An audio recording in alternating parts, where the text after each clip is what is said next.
31 March 2024 1445 হিজরি 21তম তারাবি শেষে তর্জমান একাব লিসান আখতার সানি আরিফ বিল্লাহ শেখুল হাদিস শেখুল উলামা হযরত মাওলানা শাহ আব্দুল মতিন বিন হুসাইন সাহেব দামাত বারাকাতুহুম উর্দু কিতাব থেকে অত্যন্ত গুরুত্বপূর্ণ মালফুজ পড়ে শোনান এবং এর ব্যাখ্যাও পেশ করেন। বাইতুল হক জামে মসজিদ, ঢালকানগর, ঢাকা। বলেন যে বদ্দিন মুসলমান কাফের সে বেহতর হয়। যে মুসলমান বদ্দিন, আমল আখলাক নষ্ট, ইবাদত বন্দি করে না, গুনাহ খাতা করে, সেই মুসলমানও কাফেরের চেয়ে উত্তম, কাফেরের চেয়ে দামি। অনেকে কাফেরদের বিধর্মীদের যে ভালো ভালো কাজ কাম, লোকটা ভালো, আচার ব্যবহার ভদ্র, না, এবং দান দাক্ষিণ্য করে, সকলের সঙ্গে সুন্দর কথা বলে, এসবের কারণে অনেকে ওই জাপান যায়, যেমন ওখানে গিয়ে এরকম বিধর্মীদেরকে দেখে তাদের আচার আচরণ অনেক ভালো, তো আইসা বলে যে মুসলমানদের চেয়ে তারা অগ্রগামী, যে এত সুন্দর ব্যবহার, সুন্দর কথা। তো এক দোস্ত আমাকে বলছিলেন যে অনেক অনেক বছর জাপান থেকে আসছেন, ইংরেজি শিক্ষিত লোক, রাস্তার কাজ করতে গেছে অফিসে, আসতে সময় মানি ব্যাগ রাস্তার মধ্যে পড়ে গেছে, অনেক বেশি পরিমাণে টাকা ছিল ওই ব্যাগের মধ্যে। তো সে আইসা তো ঘরের মধ্যে দ্রুততর তৈরি হইতেছে আবার অফিসে যাওয়ার জন্য, গোসল করলো, নামাজ পড়লো, খানা খায়, খানা দ্রুত নিজে তৈরি করছে, খাবে, এর মধ্যে হঠাৎ দরজার কড়া নাড়তেছে কেউ। তো দরজা খুললে দেখে যে এক লোক, সে দাঁড়ায় আছে ওই মানি ব্যাগটা নিয়ে। এটা কি আপনার? বলে হ্যাঁ। তো বলল যে এটা রাস্তায় পড়েছিল, তো আমি তো দেখলাম এবং আমি ভাবলাম যে এটা আমার দায়িত্ব, যার এটা তার কাছে পৌঁছায় দেওয়া। তো সেই ওর ভিতরে ঠিকানা টুকানা লেখা ছিল, সেই ঠিকানা অনুসরণ করে আমি এখানে পৌঁছে গেছি, আপনি এটা নেন। বা সে ও গ্রহণ করলো আর বললো যে আমি বড় কৃতজ্ঞ যে আমি এটা পৌঁছাইতে পারছি আপনার কাছে। খুব খুশি প্রকাশ করলো সে। তো এই বন্ধু মানুষ ইনি বললেন যে যে আমি অবাক হলাম যে একজন অমুসলিম অথচ তার চরিত্র এত সুন্দর। এমনটা হয়।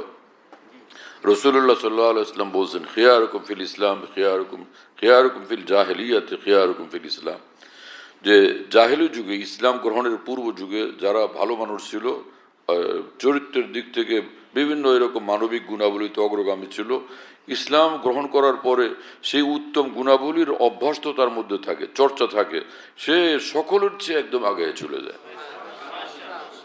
ইসলাম পূর্ব যুগে যারা ভালো ছিল, সে সুন্দর গুণাবলীর চর্চার কারণে ইসলাম গ্রহণের পর তো আরো সে অগ্রগামী হয়।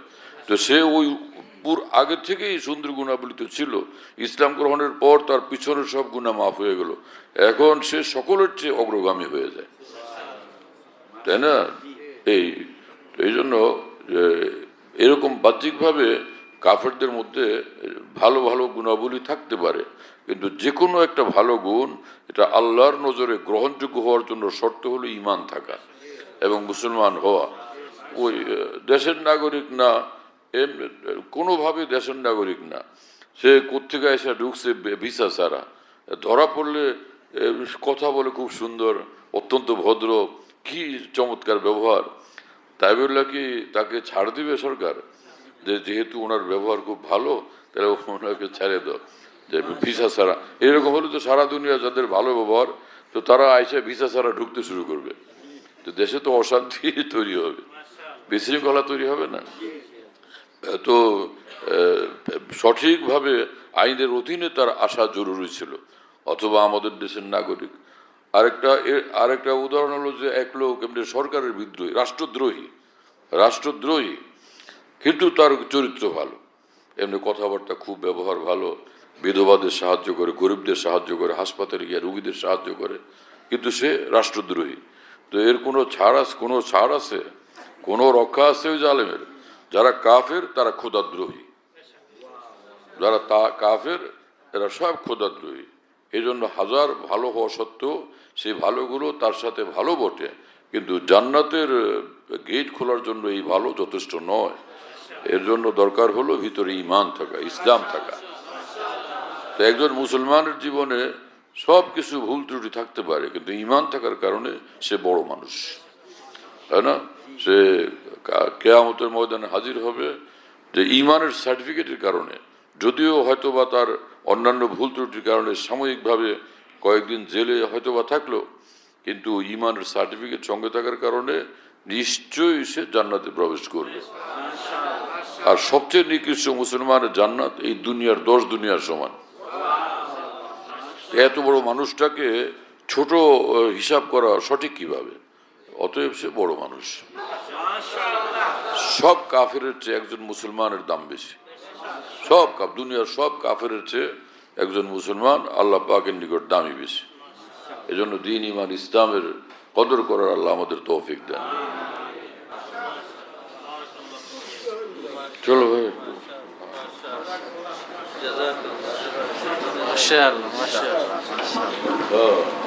আজকে তো হচ্ছে বেজর রাত, গিয়া সারা দুনিয়ার গপসপে লিপ্ত না হয়ে যায়, তাই না? যারা আরাম করবেন তো করেন, যদি হিম্মত হয় ঘুমাবার আগে 2-4 রাকাত পড়ে তারপরে শুয়ে যাওয়া যায়। আবার উঠলে কিছুটা ঘুমে উঠা ফের ভোররাত্রে কিছু আমল করা হলো ইনশাআল্লাহ তাআলা। তুলনামূলক অন্য দিনের চেয়ে একটু আগে উঠলেই হলো। হিম্মত করি। আর যদি গুনাহমুক্তভাবে শুয়ে থাকা যায়, ফের উঠা যায়, ফের কিছু সময় আমল করা হয়, তো সেটাও অনেক গুরুত্বপূর্ণ।